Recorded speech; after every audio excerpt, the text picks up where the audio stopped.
You're watching Race to Power. I'm Shreya Upadhyay. On the show today, we break down for you the Israel-Lebanon talks. Will they happen as Donald Trump has suggested? And if they do, will they reach a logical conclusion? We're getting you more on this. And here in India, the Parliament witnessed a massive political showdown today as the special session on the women's reservation was debated upon. We get you all that was said and all that happened today. But first, let's talk about the Iran war and how the stakes now are focused on Lebanon. Remember, the 14-day ceasefire between America and Iran has entered its 8th day today. Both sides are trying to find a diplomatic way out, but bombs, missiles and rockets continue to fly on Lebanon front. And now peace in Iran hinges on the end of violence in Lebanon. Iran has insisted that any peace deal without the US must include Lebanon, where Hezbollah intensified attacks against Israel in retaliation to the assassination of Ayatollah Ali Khamenei. Israel doubled down and launched ground offensive inside Lebanon with stepped-up aerial attacks. Diplomatic efforts are already underway for a long-term peace agreement between Israel and Lebanon. But remember, Hezbollah can play spoiler since it has refused to engage in any negotiation with Israel. Direct negotiations with the enemy are a grave error and a major fall from grace for the Lebanese authorities. The Lebanese president, meanwhile, held a phone call with the U.S. Secretary of State Marco Rubio. He thanked Rubio for Washington's efforts to reach a ceasefire in Lebanon. But as per reports, the Lebanese president has refused to hold direct phone call with Israel's Prime Minister Benjamin Netanyahu. He in fact has said that a ceasefire with Lebanon is the natural starting point for talks with Israel. This is in contrast to what the US President Donald Trump had earlier said. In a post on Truth Social, Trump had said this, what you see, I'll quote him here. We're trying to get a little breathing room between Israel and Lebanon. It has been a long time since the two leaders have spoken, like 34 years. It will happen tomorrow. Following this, Israel confirmed that Prime Minister Netanyahu will speak with the Lebanese President Joseph Aoun as well. Earlier this week, remember, Lebanese and Israeli envoys met in Washington, D.C. The meeting was mediated by the U.S. Secretary of State Marco Rubio. Earlier, the Israeli Prime Minister had outlined Israel's top priority in talks with Lebanon. In the negotiations with Lebanon, there are two central objectives. First, the dismantling of Hezbollah. Second, a sustainable peace. Peace achieved through strength. Remember, Lebanon was pulled into the war on the 2nd of March after Hezbollah attacked Israel. And since then, Israeli strikes have killed more than 2,000 people and displaced more than 1 million. More than 630 people have died and thousands have been injured in Lebanon since Donald Trump announced the 14-day ceasefire with Iran. The attacks have also killed UN peacekeepers as well as medical staff there. With the Trump administration and the mediator, Pakistan, talking up hopes, in fact, for further talks with Iran, hopes for an Iran-US deal are now high. But a ceasefire in Lebanon will help the prospects for a permanent end to this war. Israel's insistence on keep the attacks on Hezbollah sustained remain a red line for Iran and a massive hurdle for diplomacy. All right, let me introduce my guest on the show, Colonel David B. Des-Rosay. She's a professor at the Thayer Marshall Institute and the former Deputy Director for Peacekeeping in the Office of the Secretary of Defense. He joins me live on WION. Colonel, good evening. Welcome to WION. The Lebanese president has said that he's not going to be directly talking with Prime Minister Netanyahu, while the US president has said that there will be talks today. How do you see this at the moment? You know, there is still a stalemate that exists. There was some sort of optimism that started when the president had said that there will be some sort of talk tomorrow, but now there seems to be again a stalemate. Well, I wouldn't say it's a stalemate. It's a peculiarity about the Lebanese system. So technically, Lebanese officials and citizens are not allowed to talk to anybody from Israel. That was a law passed because Lebanese Hezbollah has representation in the Lebanese parliament. So they have to go about the fiction that they will be in the same room, they'll be discussing the same thing, but they won't have direct talks. It's a way of finessing a legislative framework that really is of another era. We kind of had a similar problem when I worked on peacekeeping. I was at a UN conference, and there were some countries that the United States was not allowed to speak to, recognize, or acknowledge. And unfortunately, we were at a technical conference, and the guy who made the most sense was from one of those countries. And so whenever I addressed, I couldn't say the representative from X has said this. I would say somebody in the room said, and I think that's a good idea. So it's a similar kind of game. Okay. So while we have that in context, and if we do assume that this is, the situation that they cannot accept, that there will be a direct phone call, the question comes to the biggest friction point, and it keeps on coming to that. That is the Hezbollah disarming itself. Hezbollah has said we will not. Israel has said that is the biggest condition on which we will stop attacking Lebanon. Where do you see this heading today? Yeah, Hezbollah is not going to arm itself. And honestly, the Israeli and the Lebanese government talking about Hezbollah is like two mice agreeing that the cat needs to wear a belt. Hezbollah is an agent of the Iranian state. Iran has made that clear in the Islamabad negotiations. They insisted that Hezbollah, which for 40 years Iran has insisted is just a product of Lebanon's domestic situation, that is an indigenous movement that they don't control.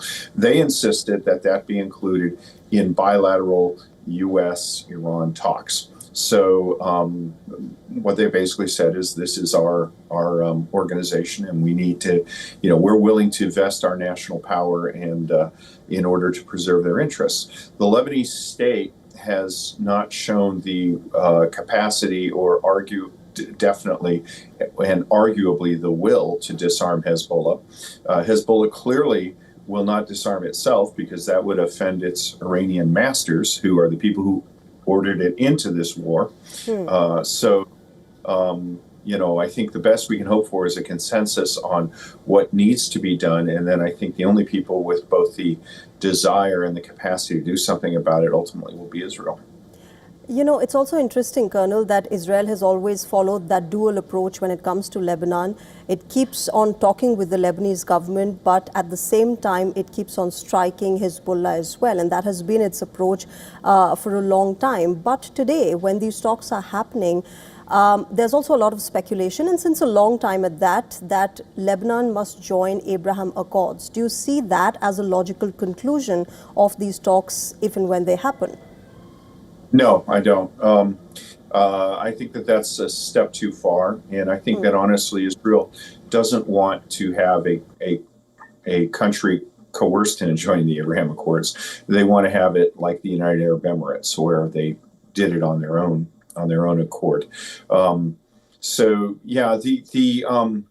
The Lebanese or the Israeli attitude towards Lebanon is somewhat paradoxical, and the United States shares this paradox, which is we want the Lebanese government to be sovereign entirely within Lebanon and to defend the borders of Lebanon, to not allow any foreign forces within Lebanon. And initially, when Israel invaded Lebanon for the first time, that was the Palestinian Liberation Organization. And later on, it was Hezbollah, which is more dangerous because it draws on, it's armed and controlled by Iran, but it draws on Lebanese citizens. But the deal is, we want the Lebanese government to be sovereign and to defend its borders, not allow internal incursions, unless Israel decides to move in and do that. So Colonel, help me understand this. Where does the American role come into this? Because Donald Trump has been speaking about it. How do you see the Trump administration playing an important role? Because for Hezbollah, for many reasons, this is, their existential question if you'd ask them to disarm themselves. Well, the question is whether you can accept having an organization within a state that functions as its own state, that has its own law, that is free to murder journalists who criticize it. If you recall the Beirut port blast, that was atomic bomb, that was basically fertilizer that was being stored by Hezbollah to produce explosives to make. That was beyond the purview of the Lebanese state because of Hezbollah's coercive mechanism. Lukman Slim was a reporter who defied Hezbollah. He was murdered. And we've seen justice.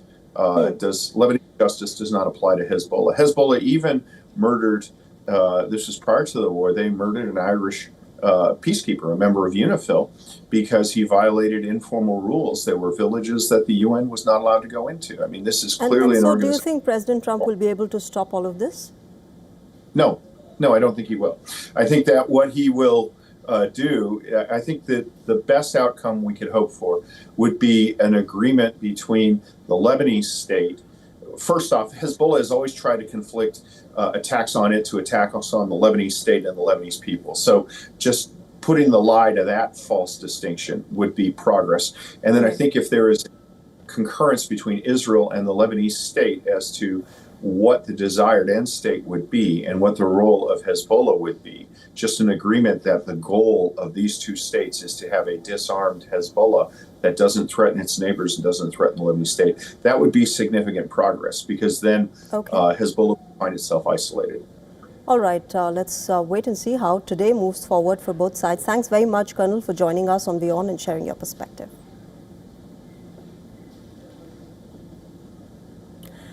All right, with that, let's get you an update from United States of America. The 6th January Capitol Hill riots continue to cast a big shadow on American politics. Remember, when Donald Trump returned to power in 2025, one of the first decisions that he took was to issue pardon for over 1,500 defendants who were charged in the riots case. And now, U.S. Justice Department has asked a federal appeals court to drop seditious conspiracy convictions of leaders related to the conservative organizations like Proud Boys and Oath Keepers. These individuals have been sentenced to prison for orchestrating violent plots to stop the peaceful transfer of power after Donald Trump's election defeat back in 2020. Now, it's important to note that Donald Trump never accepted his defeat in the 2020 U.S. presidential elections. Until this date, he maintains that the 2020 elections were stolen. Now, the request by the Justice Department will erase all the convictions for extremist group leaders, including Oath Keepers founder Stewart Rhodes, who did not receive pardons last January. In court filings, prosecutors asked the U.S. Court of Appeals for the District of Columbia Circuit to vacate the convictions so that the government can permanently dismiss the indictments.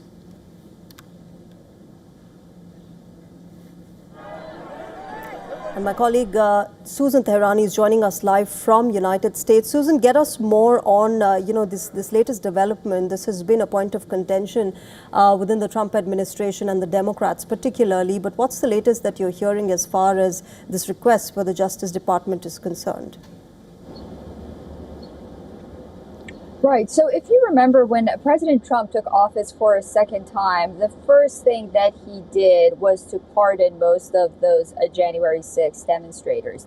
And while he did put a commune on these leaders, the Oath leaders and the Proud Boys leaders, and generally these 12 individuals, their convictions remain of seditious conspiracy, which means the desire to overthrow the government or law by force. Now, what the Justice Department wants to do with the help of Jeanine Pirro, who is Attorney General of the D.C. court, is to remove this conviction altogether. So it goes beyond a commune.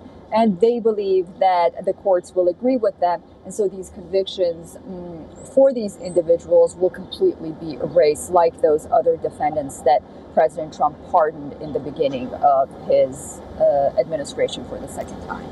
All right, Susan, thanks very much for joining us with all of that update. Let's quickly get to a breaking news that's coming in at the moment.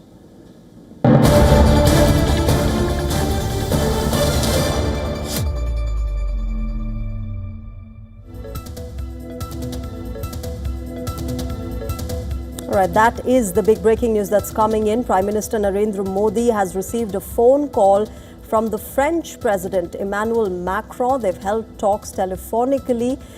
Both leaders have expressed concern over the situation in West Asia, and they've called for the urgent restoration of the safety and freedom of navigation in the Strait of Hormuz. Let me quickly read out what the Indian Prime Minister has posted on X. Received a phone call from my dear friend President Emmanuel Macron. We discussed the situation in West Asia and agreed on the need to urgently restore safety and freedom of navigation in the Strait of Hormuz. He goes on to say, we will continue our close cooperation to advance peace and stability in the region and beyond. So yet another important phone call as far as the West Asian conflict is concerned. Remember, this is of course the French President calling the Indian Prime Minister. Yesterday we saw the US President Donald Trump also having that conversation. Of course, this is something that pertains to the West Asian conflict, particularly the Strait of Hormuz that has seen blockade versus blockade, the Iranian blockade versus the American blockade.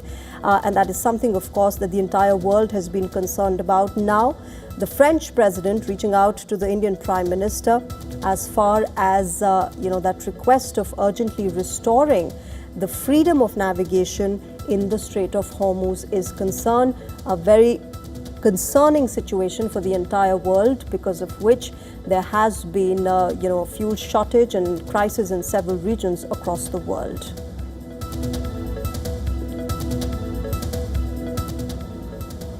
Right, with that, let's talk about the Indian Parliament that has officially introduced 3 constitutional amendment bills in the Parliament today. The move focuses on 2 things: implementation of the Women's Reservation Bill and carrying out delimitation of the parliamentary districts. To discuss these proposals, the Indian Parliament convened a 3-day special session today, where Union Law Minister Arjun Ram Meghwal introduced 3 bills in the lower house. धन्यवाद अध्यक्ष महोदय। मैं आपकी अनुमति से ये प्रस्ताव करता हूं कि भारत के संविधान का और संशोधन करने वाले विधेयक, संविधान 131वां संशोधन विधेयक 2026 को पूर्व स्थापित करने की अनुमति दी जाए। Prime Minister Narendra Modi also addressed the Parliament. He said that it is a historic day and that the bills will open the way for women's participation in policy making. He said that women have not forgiven those who have worked to delay the implementation of women's reservation. हमारे देश में जब से women reservation को लेकर के चर्चा हुई है और उसके बाद जब चुनाव आया है, हर चुनाव में महिलाओं को मिलने वाले इस अधिकार का जिसने विरोध किया है, जिसने विरोध किया है, देश की महिलाओं ने उन्हें माफ नहीं किया है।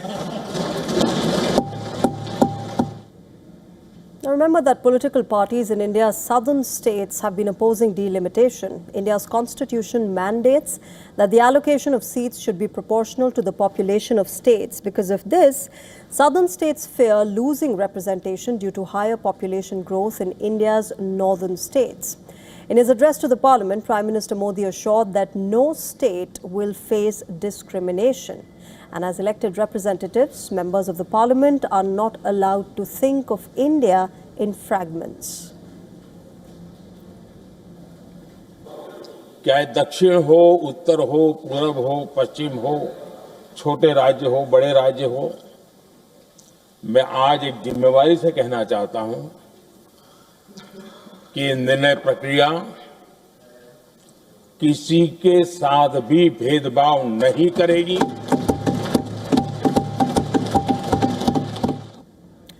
Opposition parties argue that the government is trying to redraw India's legislative map to their political advantage. They say that the government should decouple delimitation with women's reservation and give representation to women under the existing composition of the parliament. वैसे आज प्रधानमंत्री जी की बातों से ये लगा कि भाजपा ही महिला आरक्षण के चैंपियन, प्रस्तावक और सबसे बड़े समर्थक रहे हैं। इनके पूरे भाषण में यही बात थी जबकि ये कह रहे थे कि इन्हें इसका श्रेय नहीं चाहिए। कोई भी महिला आपको बता देगी कि बार बार बहकाने वाले पुरुषों को महिलाएं झट से पहचान लेती हैं। All right, shifting our focus now, Pakistan's Prime Minister Shehbaz Sharif met the Saudi Crown Prince Mohammed bin Salman in Jeddah at the start of his 4-day tour, which also includes a visit to Qatar as well as Turkey. Shehbaz Sharif, in a post on X, said that he expressed sincere appreciation for Saudi's consistent support for Pakistan's economic stability. In fact, in a meeting with Mohammed bin Salman, while also highlighting the unique defense and security relationship between the two countries. Remember, Pakistan's foreign reserves got a major boost after Saudis pledged an additional $3 billion in deposits that will help the South Asian nation bridge a multi-billion-dollar gap in its finances linked to an upcoming debt repayment to the UAE. Now, this extra funding for Pakistan comes on top of Riyadh extending the rollover arrangement for an additional $5 billion deposit for a longer period. The State Bank of Pakistan on Thursday announced that it has received funds of $2 billion from the Ministry of Finance of Saudi Arabia. However, talks with Saudi Crown Prince, according to the Pakistani Prime Minister, focused on regional diplomacy and efforts to advance negotiations between the US and Iran.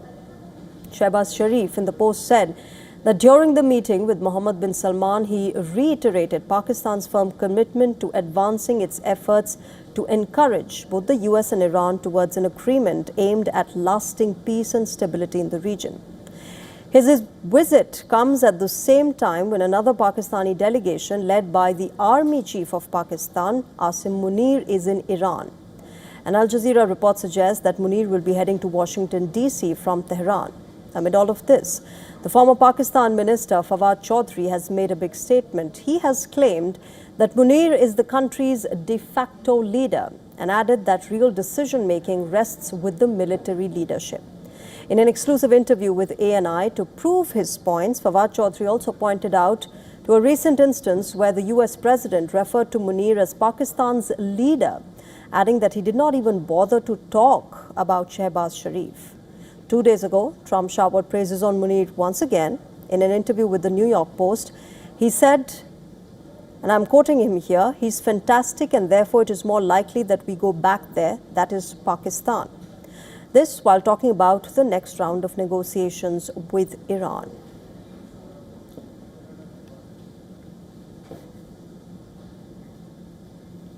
Julius Malema, the leader of South Africa's Economic Freedom Fighters, or the EFF, has been sentenced to an effective 5 years in prison by a magistrate's court in Kugompo City in the Eastern Cape.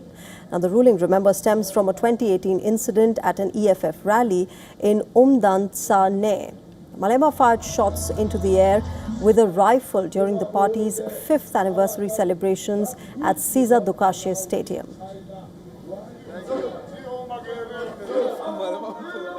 In respect of count 1, you are sentenced to a period of 5 years imprisonment. In respect of count 2, you are sentenced to a period of 2 years imprisonment.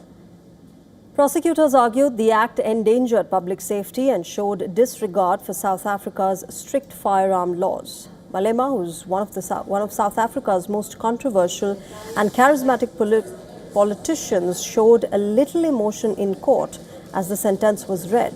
His legal team, in fact, immediately moved to appeal, meaning that he is unlikely to begin serving the sentence until the higher courts rule on the matter. If upheld, after all appeals are exhausted, the sentence would disqualify Malema from serving as a lawmaker, dealing a major blow to his far-left EFF party. The EFF, currently the 4th largest party in the parliament, has strong support among young South Africans who are frustrated by persistent racial inequality, more than 3 decades after the end of the white rule in 1994. Malema has consistently denied wrongdoing and pleaded not guilty to all charges. Outside court, the supporters of EFF gathered in red regalia, chanting slogans and condemning what they called a politically motivated prosecution.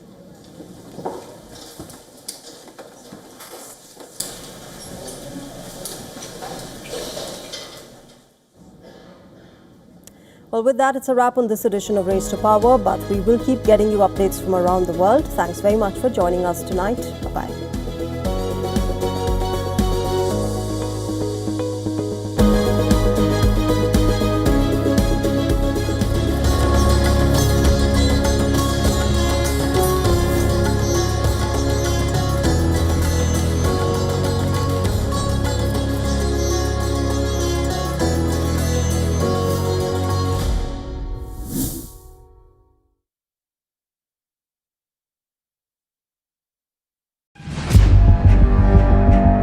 Where darkness hides behind every corner. Where the truth is stranger than fiction. A show that dives deep into the stories which shock and mystify. Unsolved murders. Psychopaths who defy explanation. International war crimes. And millions swindled in financial fraud. The victims, the accused, and the sinister plot. Crime is your front row seat to darkness.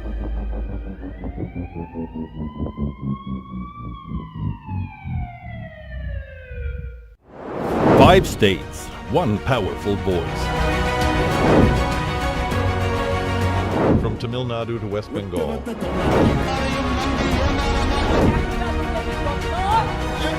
Kerala to Assam. Every vote shapes the future.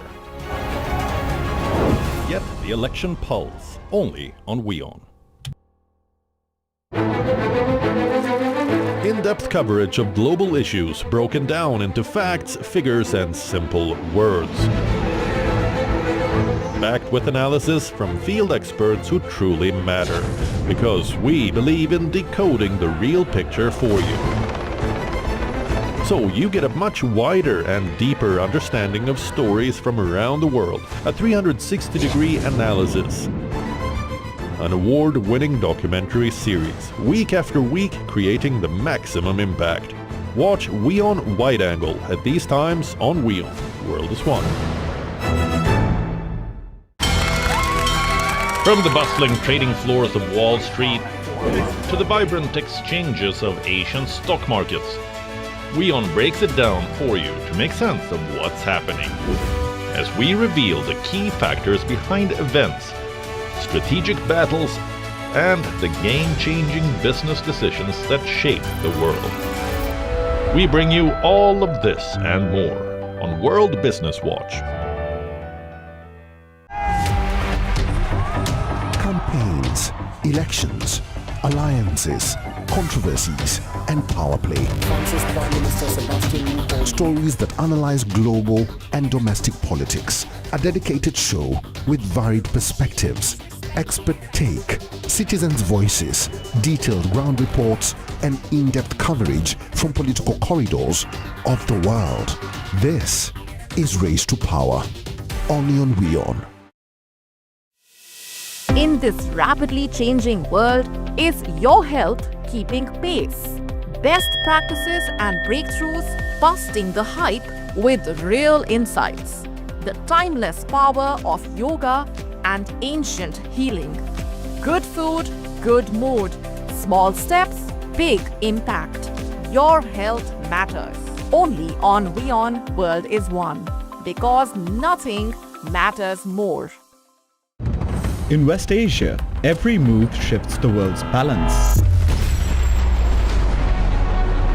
Wars, ceasefires, alliances, power never stands still. From Tehran to Tel Aviv, from Damascus to Doha, the West Asia Post cuts through the chaos to reveal the region that shapes the world. Because what happens in West Asia never stays in West Asia. This is the West Asia Post, the region's story, the world's impact.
Welcome back. Thanks very much for staying on with us. You are watching WION Fine Print. I'm Modi Gambhir. We're starting off with a quick look at the top stories making headlines.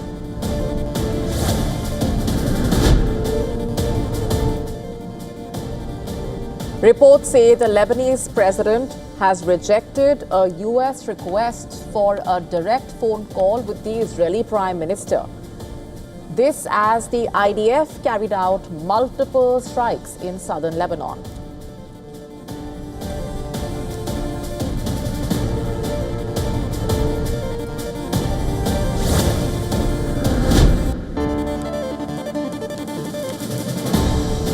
Ukraine claims Russia has unleashed its deadliest attack so far this year on Kiev and other Ukrainian cities, killing 19 people, including a 12-year-old child, and injuring scores in drone and missile attacks.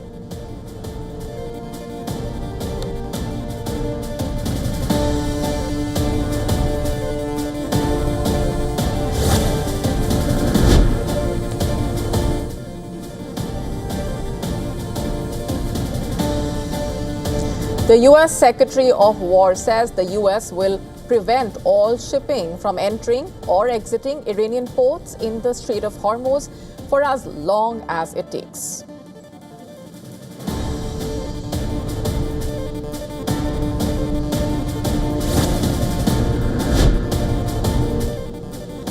The French president dials Prime Minister Modi amid the West Asia crisis. The two leaders call for security in Hormuz. This is the third call between the leaders since the start of the Iran war.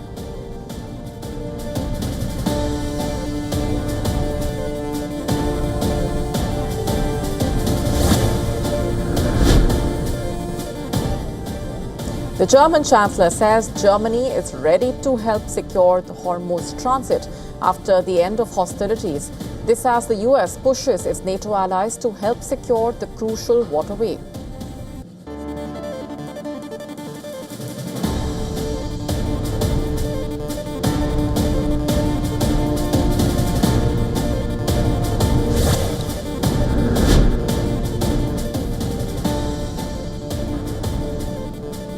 The Pope blasts world leaders who spent billions on wars as he makes his public remarks in Cameroon.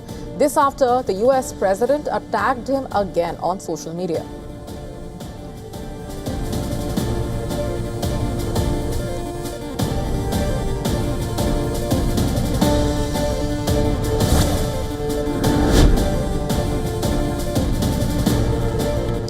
Messi is being sued by a Miami-based event promoter who claims he violated terms of a $7 million contract by missing an exhibition match last year.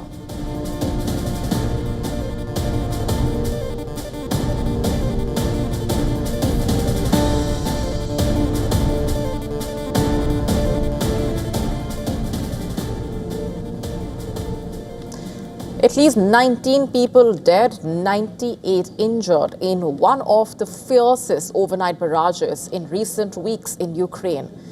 As missiles and drones tore through cities and as the attacks intensify, Ukraine's air shield is running dangerously thin.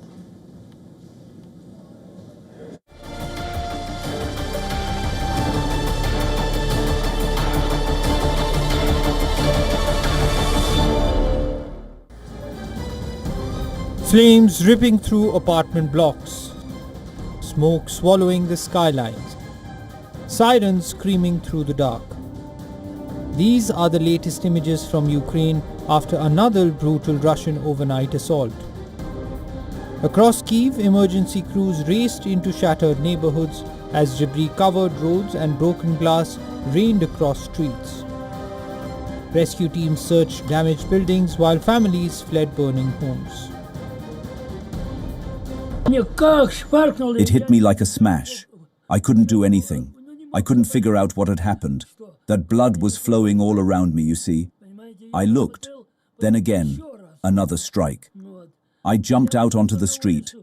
I looked out through